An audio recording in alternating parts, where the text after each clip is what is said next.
Great day mga kabilib! Isa na namang mainit na balita ang ihatid ko sa inyo ngayon. Kamakailan lamang ay nagpahayag ulit si Pangulong Duterte tungkol sa mga pasaway at muli siyang humihingi ng tulong sa sambayan ng Pilipino at nakikiusap na sumunod sa pamahalang gobyerno. At kung hindi nila gagawin yon, mapipilitin siyang ipatupad ang dapat ipatupad. So, bago natin umpisahan, ipasok muna natin ang intro. Hello mga kabitib! Welcome to my channel. At kung bago ka sa channel ko, please don't forget to subscribe and hit the bell button icon.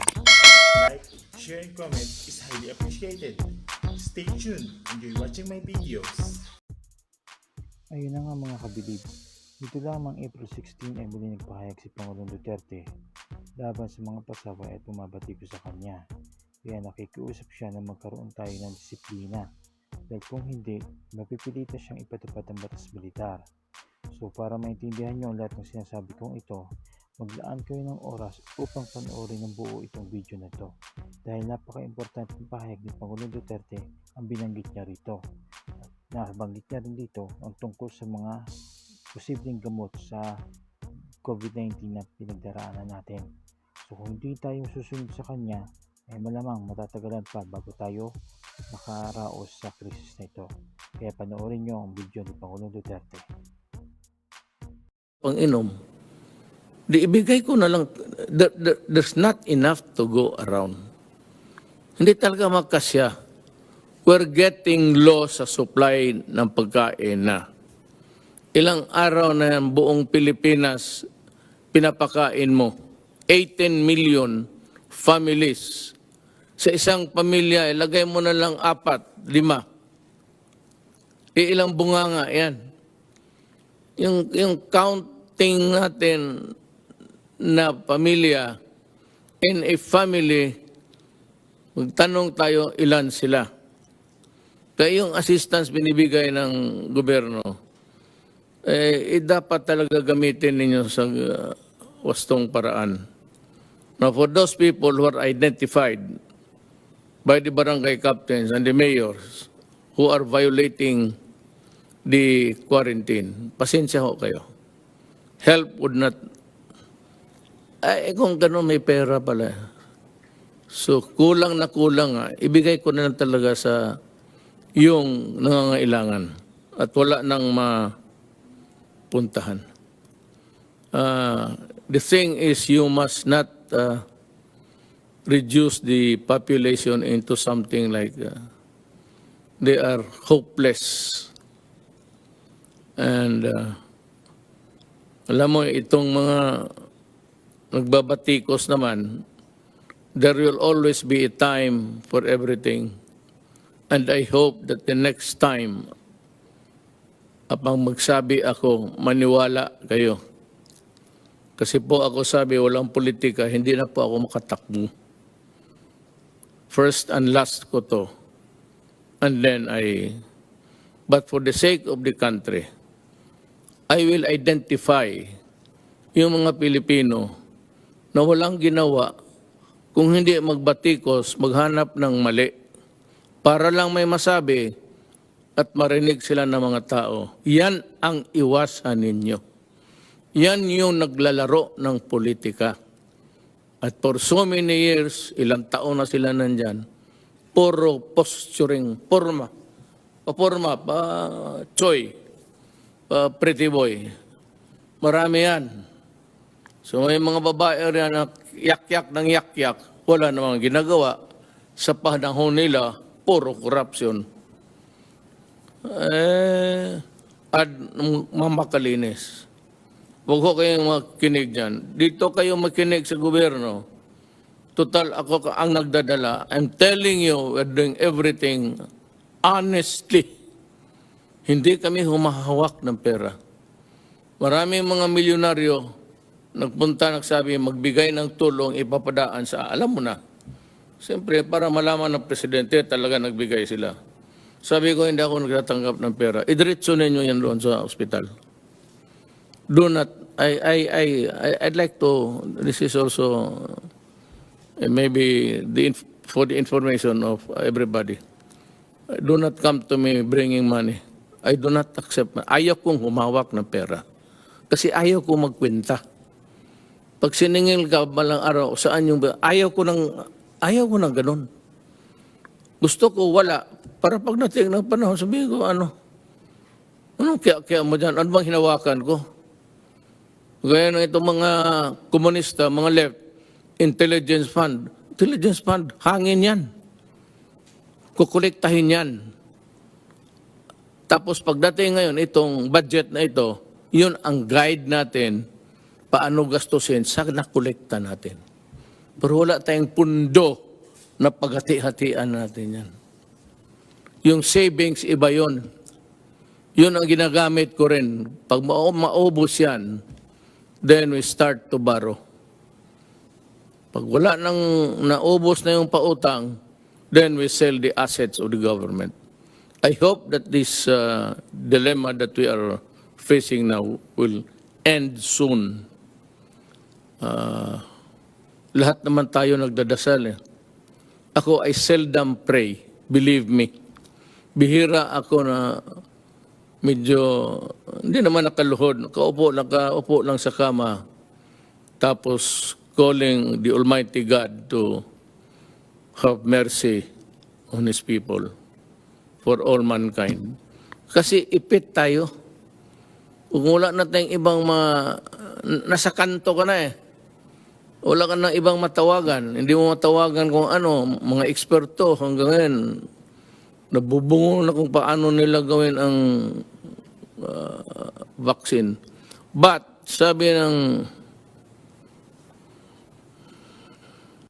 ang bakuna is about 2021.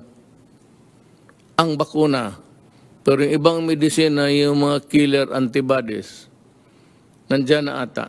Pero yung bakuna, which should give us a permanent immunity sa sakit na yan, wala pa. So itong killer, baka pagkatapos, you are not careful, babalik rin. Now, ngayon, bakit ayaw mo lang baski piecemeal? Sabi kasi ng mga experts, hindi naman ako expert. Hindi ako abogado, hindi ako doktor, abogado ako. So nakikinig lang ako sa mga doktor, lalo yung mga doktor na bright, na may sinasabi sila na if you lift the quarantine hastily, baka sabi ko nga, yung first, second, and third wave, hindi ko nga alam kung nasaan tayo. Nandiyo dito ba tayo sa first o second? Kung nakinig kayo sa akin the last time, maintindihan ninyo yung salita ko. Kung hindi nakinig, wala na akong magawa. Hindi ko na balik-balikin dyan. Mapayag naman ho tayo sa makalabas kayo, makabili ng pagkain to survive. But kung sabihin talaga ninyo na gutom na walang pagkain, hintayin lang ninyo, paalamin lang ninyo ang barangay captain. And I'm sure that we would have the food that needed to be on the table. Kaya ito ngayon ang sitwasyon. I'm just asking for your disiplina, kunti.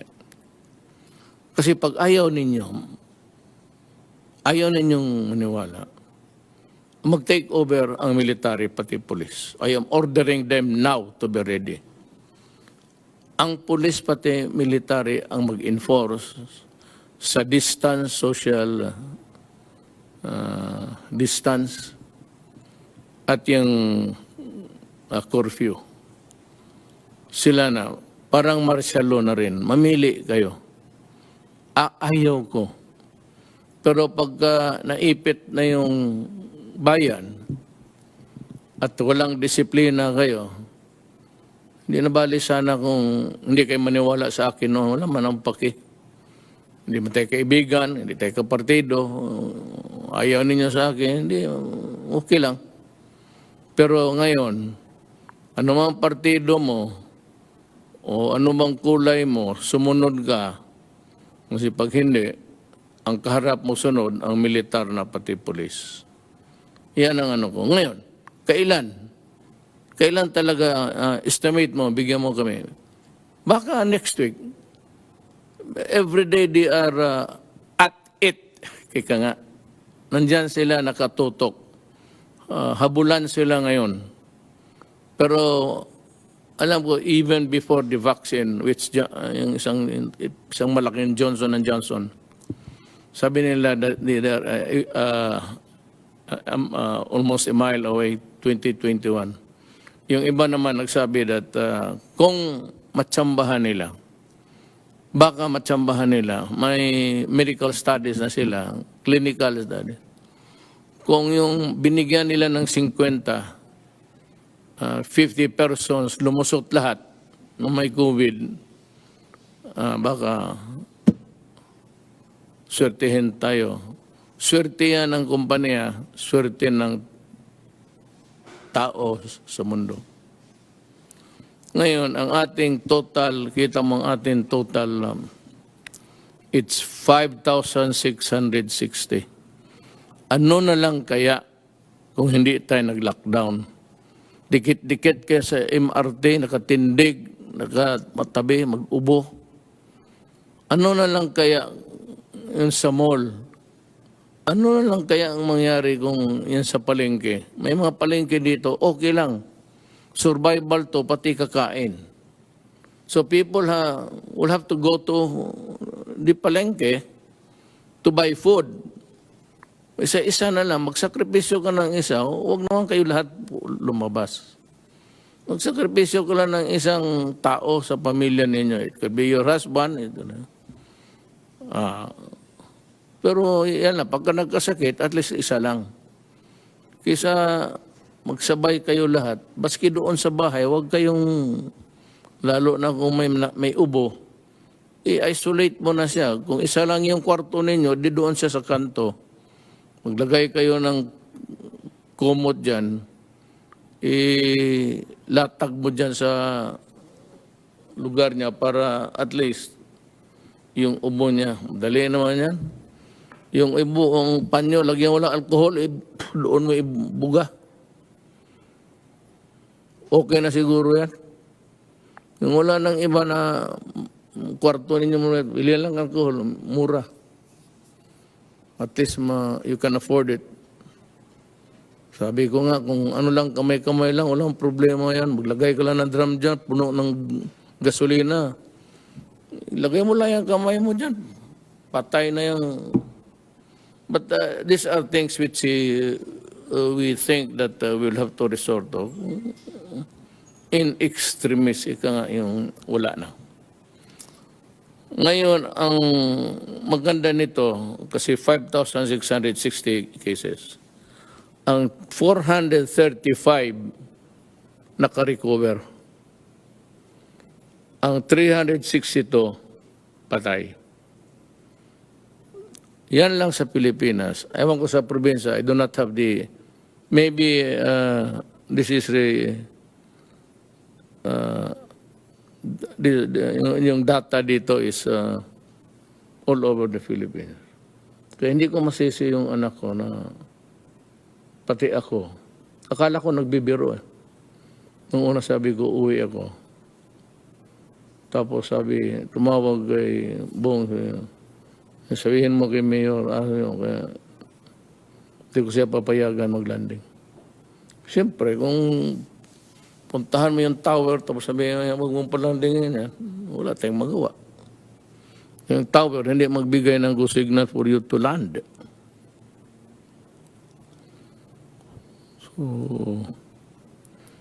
So ulitin ko yung nahuli. Yung nahuli na pinaglalaruan ninyo yung pera ng gobyerno, intended to help you. It's not na lahat kayo kinukundin ako. Probably there are about 80% na ano. Pero yung 20%, mga tarantado talaga. Ang problema, Kung yung pamilya na yan, yung asawa, kasali sa 20%. So magsusugal ako ngayon. O para sigurado, ang pera hindi masugal, hindi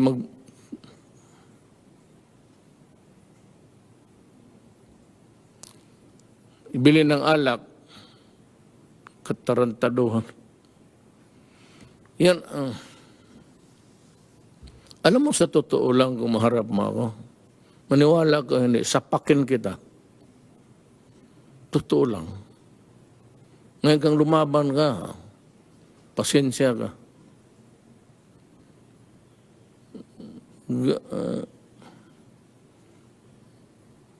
Ganun talaga. Pag may ibigay ako na pera tapos na, pati yung mga pulis mahuli ko magpiat-piat dyan sa estasyon. Tagdalawang suntok yan. Maglilinya yan. Kakala mo ang yaman ninyo, susugal kayo.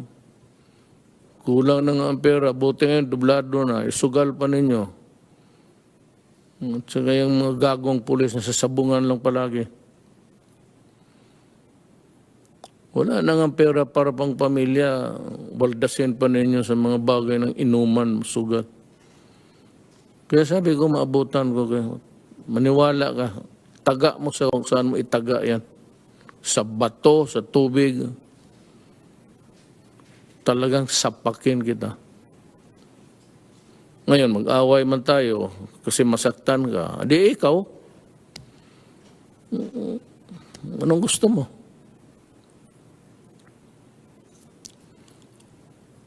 Buti magkaintindihan tayo. Hindi ako napagtapang-tapangan.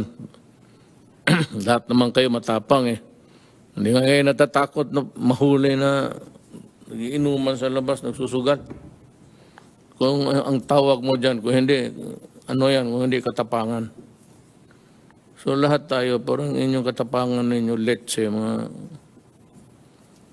puro mo kayo ulol.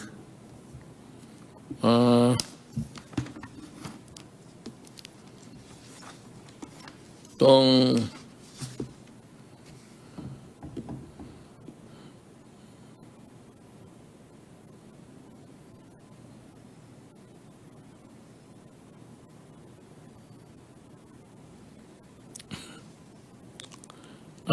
ang kasi dito kasi na yung assistance and kung kunin ng inyong asawa, huwag ninyong ibigay. At kung awayin kayo, ang pasya na ninyo ng tubo na paalamin mo ako. At saka yung mamatay ngayon, sabi ko nga, huwag kayong mamatay ngayon.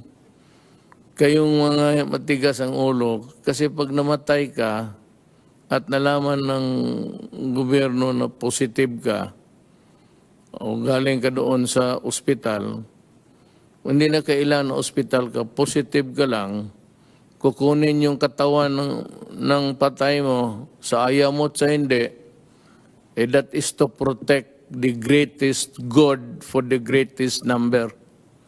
So kukunin yan, susunugin yan.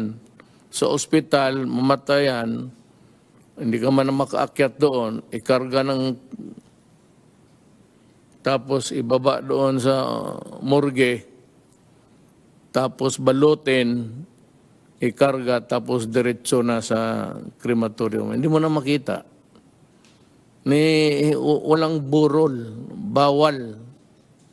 Pagka-COVID, bawal ang burol. Ngayon, kung malaman yan, kukunin yung patay sa harap ninyo, yung kabaong, ibalik na lang sa inyo, balik mo doon sa punerarya, kasi yung katawan, susunugin talaga yan. Para talaga yan sa lahat. The greatest good for the greatest number.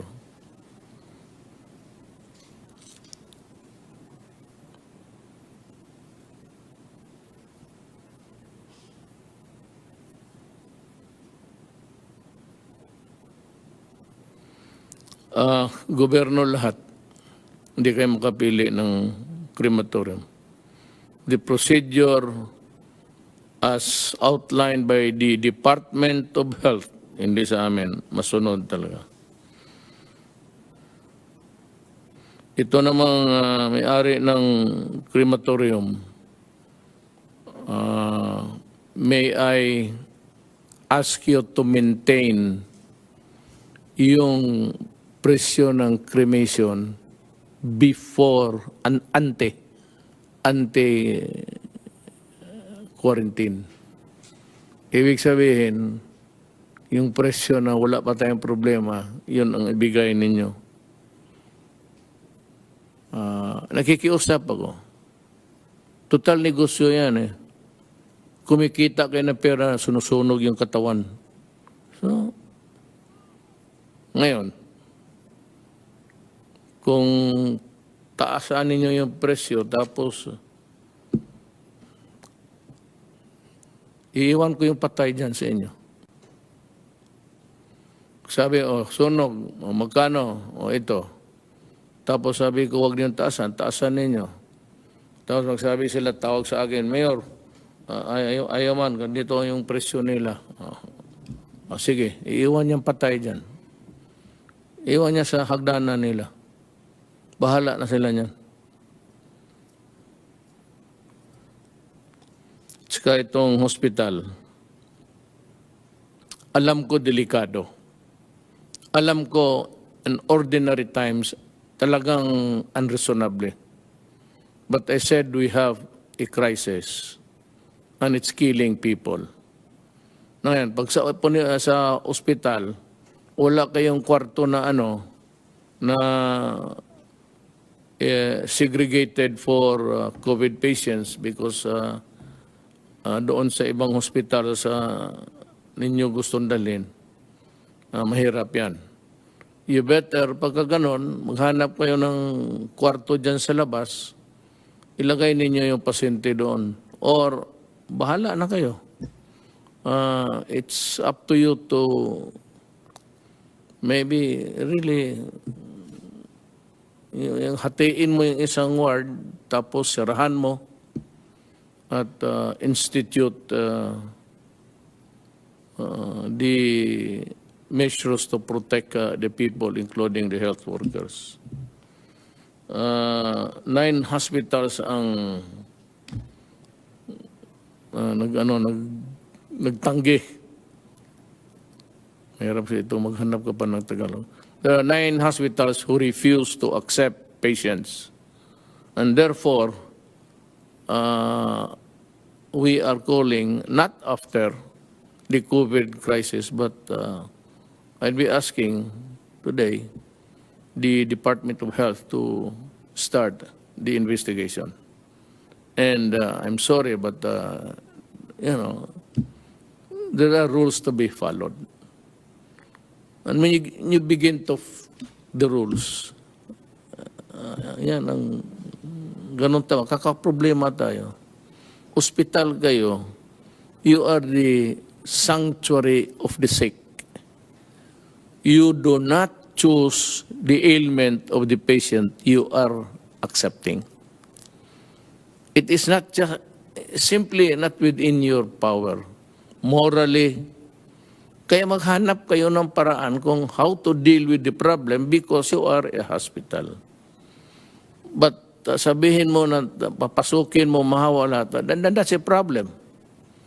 You might want to start asking questions, build a tent there somewhere, doon muna ilagay, then you can determine. And I'm sure it will not be unreasonable.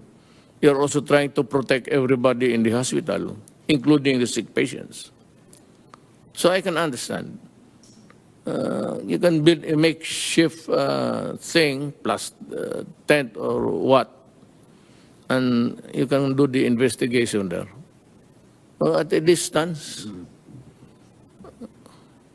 But whether or not it is really enough, that is your problem. You're a hospital. So kung hindi mo kaya maging hospital, sasarahan na lang kita. Why pretend to be a hospital when you are not a hospital? Because you cannot choose the patients that you have to attend to medically. I hope I have made myself very clear on this.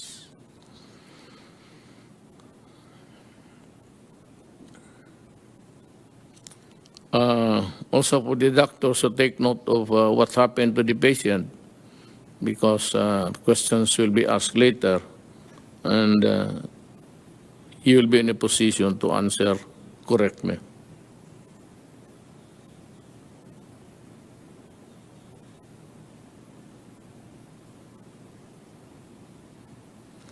Yung tao na hinuli, you have to, I know that the police, military, and everybody else, for that matter, just want also to enforce the law. But kung yung tao naman nakita mo and you are satisfied with the explanation, kung nagdala ng karot saan niya nakuha para pakain sa pamilya, sabihin mo saan siya nakatira. And kung hindi na wala namang sakit, for the police to ipasa na lang. Kung taga Tondo, ganun, ihatid mo sa boundary, tawagan mo yung police doon na ihatid ninyo kasi nakatira sa dyan sa Tondo, kayo na maghatid. And let the barangay captain inform him of the situation, that there's a guy here, family was not eaten for, tulungan na lang natin. I'm sure if you bring this to the attention of the mayor, Mayor Moreno, and every mayor for that matter, no mayor could ever also bear to see his constituents die of hunger. So I'd like to remind everybody that whatever we do here, there has to be a humanity in it. It's not a question of enforcing the law. You have to take into account the humanity angle. So, kaawa naman.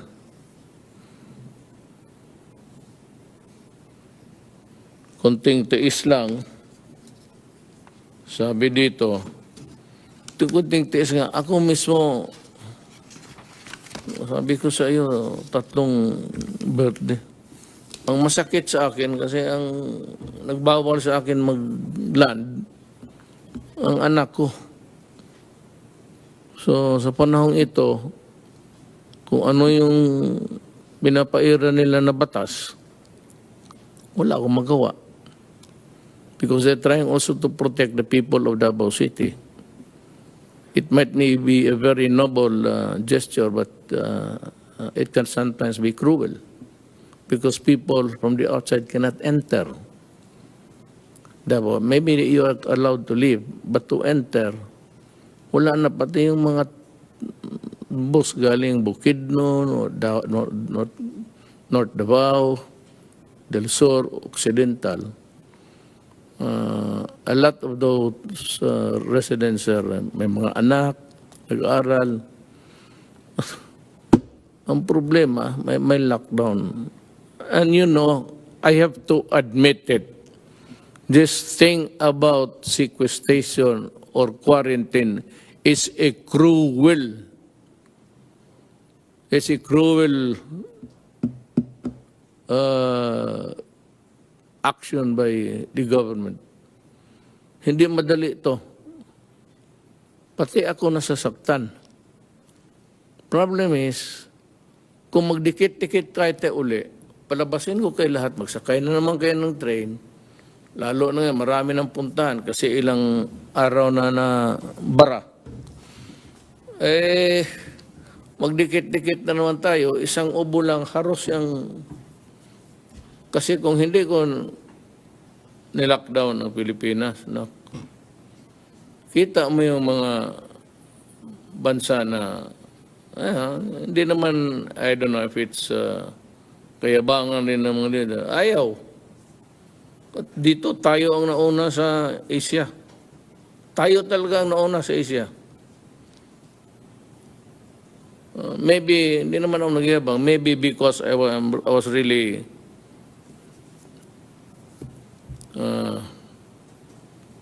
talagang kinumpleto ko yung pagka mayor ko para maalagaan ko kayo. Sorry, I'm not given to use the word president. Kaya sabi nga nila si Duterte hindi presidente. Tama. Tama, hindi ako presidente. So, anong asta ko? Mayor. Bunganga ako, mayor. Lahat ng galaw ko, mayor lang ako. Ngayon, kung may standard kung paano gagalaw ang presidente, wala pa akong nakita. Walang guideline, paano magdamit, paano maswerte na.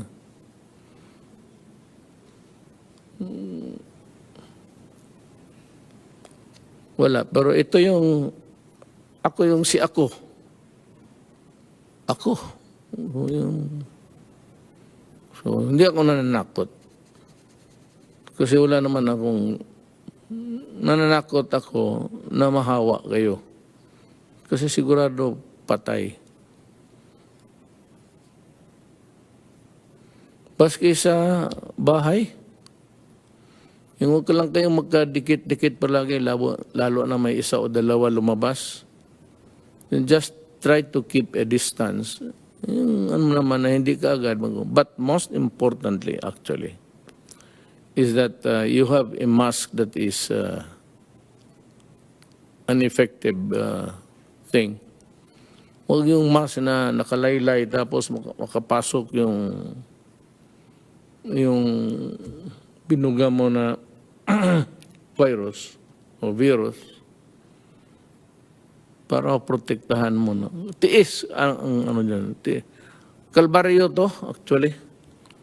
Ang nakita ko lang na tapos na yung paghirap niya si Yesu Cristo.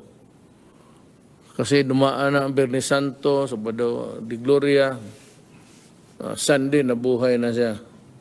Pero tayo parang patay ngayon. Ewan ko ba kung itong ating universe, isa lang tayo sa billions, no? Hindi ko talaga masabi kung bakit ganito ang nangyari sa atin.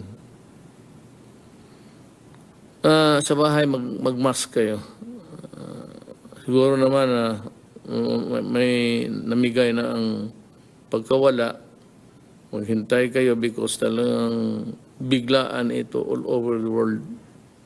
Yung kanilang patay is maabot na ng 25, maabot na.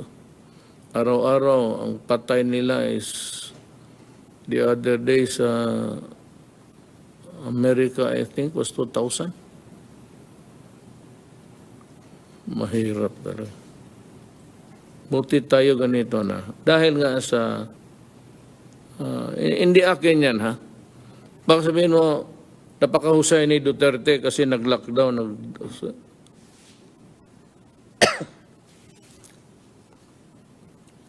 Ang may sabi niyan, yung mga doktor, hindi ako. Hindi akin itong social distancing. Itong distance rule. That's not mine. Hintay lang kayo. Sabi ko, pag nandyan na yan bukas, may mga ano na yung iba atat na rin yung gusto nila ilabas yung kanila antibodies na. Wala ng proseso, antibodies na. Yan, yung iba, usually magkuha ka kasi ng doon sa patay, kunan mo ng dugo niya, i-inject mo doon sa kabayo. Yung kabayo, kaya niya ng yun ang inject mo dandahan sa kabayo rin. Huwag naman bigla, kasi magka-COVID talaga, biktima yan. Dahan-dahan lang, handang ma-immune. Pag marami ng antibodies yung kabayo, doon na kunin yung maraming, dumaan na yan ang kabayo. Gaya ng kagat ng ahas. Kaya sa Mindanao maraming ahas. Pero hindi ko alam na karamihang kubra lumipat na dito. Nakikita mo nagdadaldal. Ayan ang mga kubra. Walang ginawa kung hindi maghintay magkagat. Just to be able to open her or his mouth. Para sabihin alam lahat. Tangay may mga tao diyan na sa Kongreso, lahat. Na baski anong topic, may masasabi talaga. Oh, ganoon yan eh. Magdagdag. Kaya ayaw magpaiwan. Sabi ko, there will always be a time for reckoning.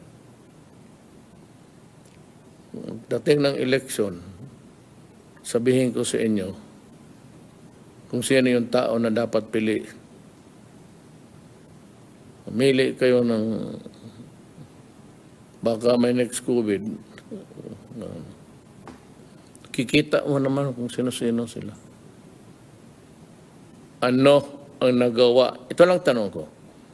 Dumaan naman kayo. Ano ang nagawa ninyo para sa bayan? Yan lang. Pag sinabi ninyo ako wala, okay wala, ay kayo. What have you done for the country except to talk and criticize and talk?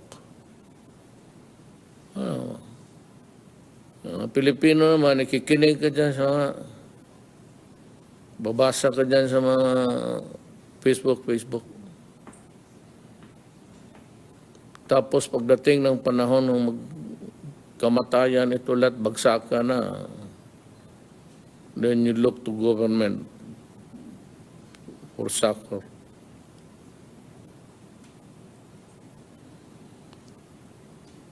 So yan lang ang maibigay ko sa inyo. Kung ano ninyo gusto, kwentuhan ko kayo sa anong gusto ninyong kwento.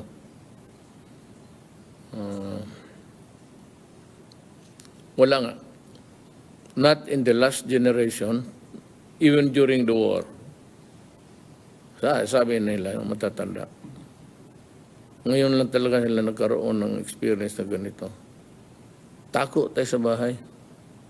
Sabi nga na isang smart elect, paano natin malabanan yung COVID, Mayor, kung nagtatago tayo sa bahay? Correct ka. Yun ang misteryo ng COVID. Nakatago ka na at gusto mong mag-away. Ang awayin mo, magtago ka. Di ba? Magtago ka dahil mahawa ka. Gusto mong labanan, o sige, labanan natin. Paano? Magtago ka. O, ganun rin. Ang China, kasi nagsunod, yung sa UB, saan galing yung doon nag-umpisa itong contamination. Okay na. Nag-lockdown sila 59 days. Noong isang araw, binuksan nila. Maligaya na sila. Sumunod eh. Kasi wala na silang positive. Not one of, not even one sa population. So, sunod lang tayo, baka magkaroon rin ang mangyari. Pero pasalamat tayo. Again, I said, I know it's hard. Alam mo, sa totoo lang, gusto ko na lumabas kaya alam mo bakit? We are running low. Low as in low yung ating supplies. Sabi ko nga, we cannot feed you forever hanggang kamatayan. Hindi ka naman paggamot lahat ka agad-agad. Ilan lang ospital. Wala man ang hospital na libo eh. Kaya we had to go for yung makeshift hospital for the numbers. At yun namang mga may-ari ng mga buildings, mga hotels na who so generously offered one day I will maybe go to you and thank you personally for helping us. In the meantime, mga kababayan ko, kunting panahon na lang. Kung may access kayo sa internet, nandyan lahat, nilalatag na nila kung ano. So, wag na yung vaccine. Itong mga killer antibodies na lang. Kasi kung mabili yan, in mass production, mabigyan ng quota yung Pilipinas at sufisyente, I will lift ang medisina lang kailangan ko. Vaccine 2021. Kung baga ito, kung bacteria, antibiotic, penicillin, gano'n. So, pinapatay yan. Hindi dahil sa katawan natin, kung hindi dahil sa injection. Kunting panahon lang, kunting tiis na lang talaga. Nakikiusap ako. And besides, I said we are running low sa supply. So we are negotiating again now. If we can have, we can borrow. Kasi yung may sabi mo na $500 million, part of that really is to control COVID. So, may mo talaga yan. Hindi mo pwede gastusin yan sa infrastructure. It's intended just for the human being. So, dadating rin yung panahon na yan.